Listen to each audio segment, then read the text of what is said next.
This is Operation B, the podcast about living with intention, building what feels true, and dropping the things that don't. A place where purpose meets practice. I'm Jamie Thurber, your host, and together we'll explore how to live with clarity, freedom, and alignment without burning out or losing yourself, because it's time to be who you're meant to be. Let's get into it. This episode of Operation B is brought to you by Premium Kitchen and Bath.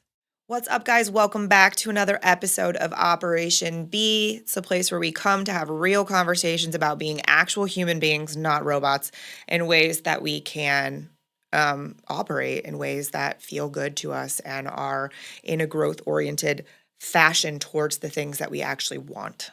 I'm your host, Jamie Thurber. Thanks for showing up here. This show is brought to you by Premium Kitchen, Bath, and Spas and More, so we'd like to thank them for supporting this conversation. Their information's below if you'd like to check them out. So today, we're going to talk about what emotional load really is. So that is a hot topic on the interwebs sometimes, but it gets brushed under the rug a lot. So I feel like it comes up a lot in the conversations about the difference between women and men. It comes up a lot for me with clients when we're talking about relationships, when I'm talking about conversations between spouses, conversations between parents and children, conversations between like adult parents and children, brothers and sisters. And oftentimes it's the woman not complaining, but like overwhelmed about all of these things. And then the other person like, well, I don't understand why this is happening. Well, it tends to be because there's a lack of understanding of what emotional load means, what that means and what it means to carry it. Very oftentimes women are brought up, I was brought up, I had to unlearn this, but a lot of women are brought up to take on the emotional load of everyone in their lives, meaning you're thinking in depth about that person's feelings more than like they've ever brought it to your table to think about. Some of that is caring. Some of it is hypervigilance, which is a response to trauma. So there's a lot to it. But I'd like today to really talk about, for the sake of relationships and really quick ways for husbands and wives especially to understand the concept and be able to support each other better. I think that this is important. This is a conversation that Tony and I have had many times. And I remember at the beginning when he's like, well, then just don't do that. I'm like, babe, that's not the point. Like you're missing the whole point. So it took us having this conversation several times to truly get on the same page about it. And here's why I want to record about it with you guys today. Not everybody is married to a life coach, right? So you might not be able to always work through this. And then when you get into like a therapy or a counseling session, this part might not come up. So me and Tony have a unique perspective. I have an extraordinarily intelligent partner who is willing to consistently grow and better himself and has an insane amount of respect for me, and I have an insane amount of respect for him. That is what I think makes our relationship as good as it is and has gotten better and better over the years. And I'm willing to coach in the places that it matters. I'm willing to give space for him to learn and adjust in the places that matter. And I understand that that is not easy. I understand that that is not the norm or the way everyone is going to operate. So I try to, when I think of some of these things that happen in our lives, I'm like, okay, how can I share this that may benefit other people that aren't, a coach, right? Living in a relationship, trying to work on making it better and better. So that's why we're here on this topic today. Emotional load isn't just feelings. It's the constant management of everything. All the women in the room just went, whoa. So I have a couple friends that I have known since they were young and got married, and now they have a bunch of children, and they've been through a lot of shit, bad things, good things, everything in between. And I've been involved in in-depth, intimate conversations about their relationship over the years. And I remember the first time that the husband, had not realized the amount of work that she did in her head before she even got up out of bed that morning. And it included everything like, did so-and-so make their lunch? Do they have their homework in their book bag? Oh yeah, don't forget to take that thing to the teacher. Oh, somebody has a dentist appointment at this time. Like it's literally, oh yeah, we need trash bags. We need, like, you have to think about that. Like there's not a magic fairy that runs around your house and makes sure that you have trash bags and like your socks are folded and there's toilet paper in the bathroom every time it runs out. I did tell Tony that one time. I was like, isn't that so magical that every time you empty the tissue box and you use the last piece of toilet paper, you come back and magically it's back in there? And he just looked at me and I said, you know that it's all stocked in the vanity right there, right? He's like, yeah, I know. And then he came back and he's like, actually, thank you for doing that. Like, you do always do it, blah, blah, blah. All right. Well, it's also because I'm coming in and I'm going to sit down to pee and I'm like, I need toilet paper. So luckily I look first, you know? But just those moments. So it is so easy. Like, he's not meaning to not do that. So I'm not attacking anyone for this. It's just, you have to remember that we all live in our own worlds and in our own management of what's happening and transpiring. And so it's not always, it's very often not malicious of one partner to the other, of not acknowledging the emotional load that they're carrying. And, not but, and it can be extremely valuable to learn this, understand this, show up in this way, because it can be a game changer in just this. You have no idea how much relief your partner can have by knowing that you understand what's going on. Like, she shouldn't have to tell you to buy milk or that we need milk when you drink the last of the milk. Wow. I remember the first time that my coach said to me that we were talking about emotional load, and she said, here's the part that I don't love. And I'm like, what? She says, when an adult man walks to me and says, well, what needs to be done? And I say, well, you have eyeballs, look around the room. And I was like, oh boy, she's not wrong. That's true. I have to make lists for people all the time. So there's pieces of this that are very difficult. So I'm going to pause for a moment on the marriage and intimate relationship conversation and go to a work relationship. So I've recently had conversations with a business partner where I'm sitting in the room and we're talking about these things. And it was uncomfortable. I don't want to have to do this, but I said, now you know who we need to go after, like what shows need sponsorship. So I would love for you to start those conversations. I am at my max capacity. I cannot also be going and having and seeking out sales appointments. I have sales appointments all the time, but I can't go also seek them out. So now you know, blah, blah, blah. Because it kept saying things about like, oh, I have this or I know this. And I finally had to stop and say, listen, if you do have that, please bring it to me. And he's like, okay, but I need a list. I said, you don't need a list. That's another thing for me to do. We've just discussed it 3 different ways. You know what shows need. And I'm not being an ass when I do that, right? But it's not a fun, first of all, I didn't like to have that conversation. And we teach people how to treat us. In the matter where I want my partnership with my business partners to be so strong and supportive of each other, it's extremely important to me that I take the time to have those kinds of conversations so that resentment does not build up. That's the same concept of what we're talking about in our at-home relationships, right? Whether this is with your husband or your grown children or your wife, whatever. So I'd like to point out that emotional load is not being emotional. That's not the same thing. Emotional load comes from, again, the consistent loop of remembering and reminders and all those things that happen in your head. I'd be willing to say that we have an epidemic on our hands of late 30s and 40-year-old men whose wives are their mommies. Sorry, I know that no one wants to hear that out loud. It is a fact, though. And those women are talking to other women about how they already have however many children, and having to parent their husband is what might break them.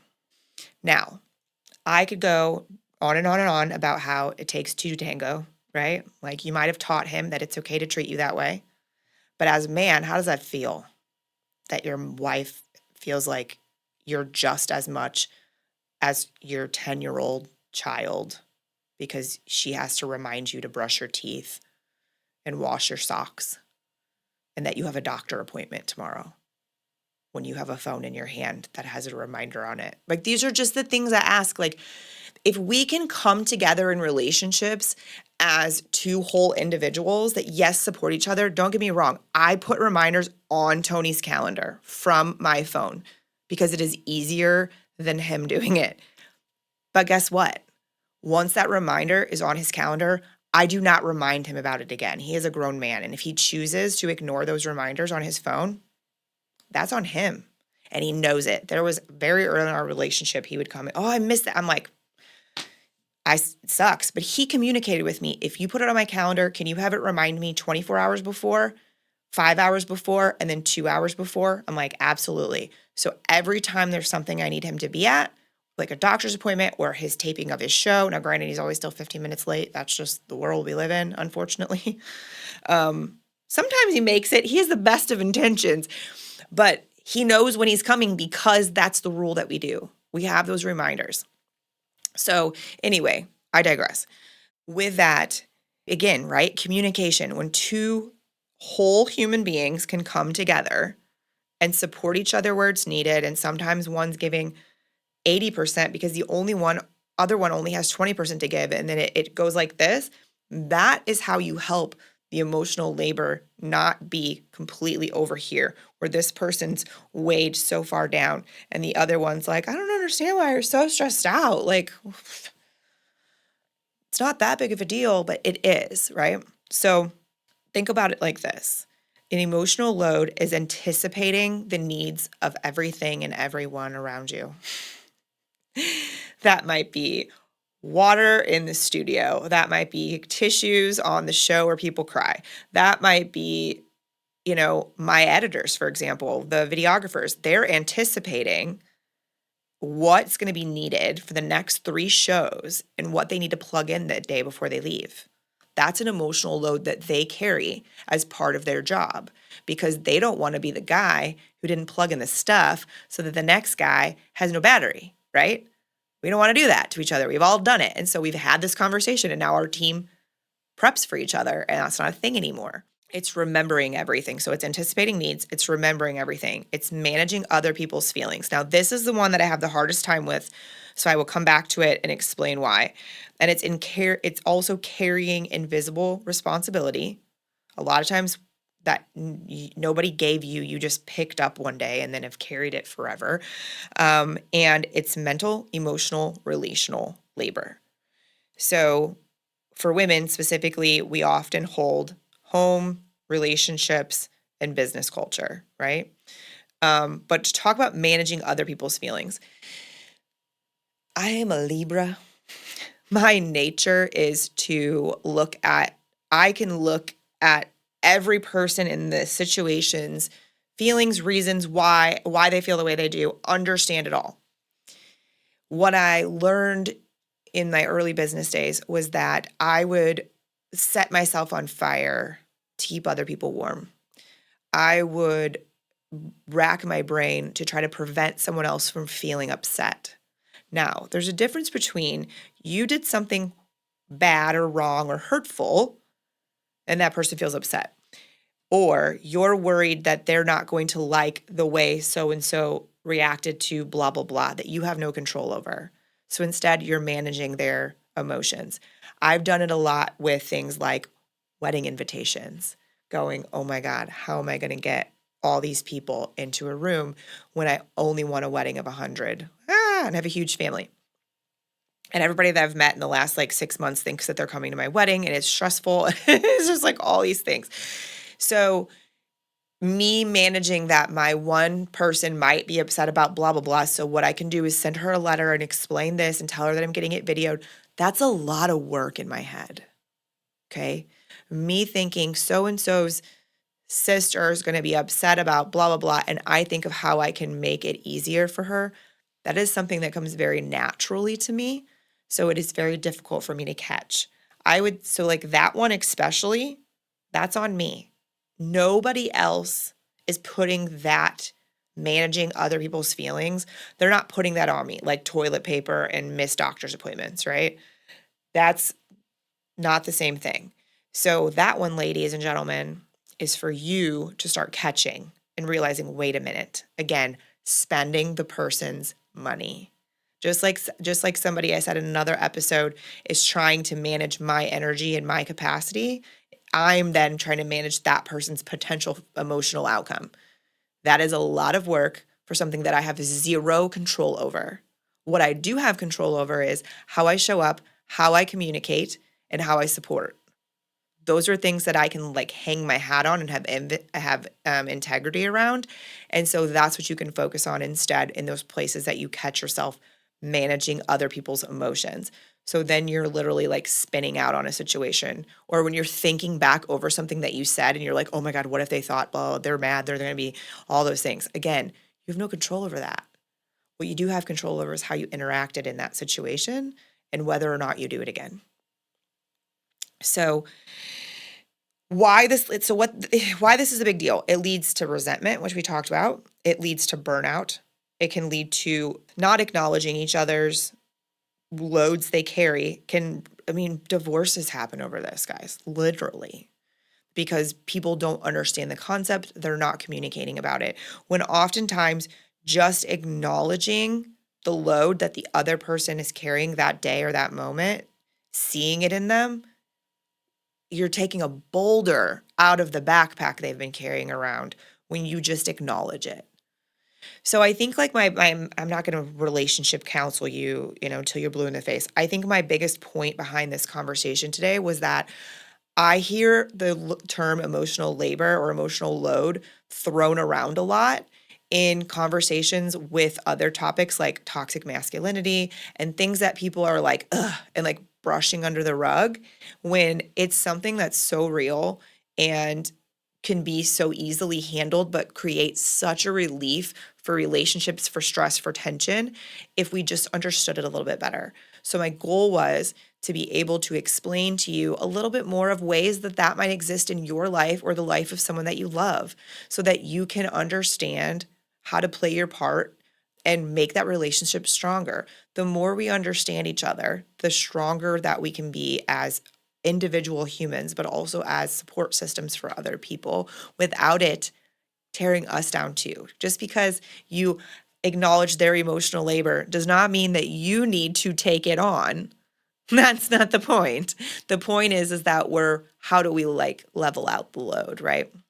So as always, guys, thank you so much for being here. If you have any questions about this topic or comments, please put them below. I love reading through that, and I'd be happy to, interact or do another episode about something that you may have a question about. And if you liked this episode, please make sure to share it with somebody that you think could learn something from it. Give us a thumbs up and make sure that you're subscribed so you don't miss any other episodes. And until next time, we will see you later. I used to think hot tubs were just for fancy vacations or luxury houses. But then I met Angie at Spas & More, this family-owned and operated business right here in St. Louis. She showed me how these master spas aren't just luxurious, they're about wellness. I actually got to try one out in their showroom, and it made me realize how much better I feel after a soak. If you want to experience what actually fits your lifestyle, go see Angie and her team in Sunset Hills. It's like test driving your own wellness. Visit Spas & More in Sunset Hills or online at spasandmorestl.com. Thank you for listening to Operation B, the podcast. To support this message and to support the show, please make sure that you like, follow, and share wherever you enjoy listening. And be sure to leave us a review on iTunes. That's the way to support this message. Thank you for being here, and see you next time.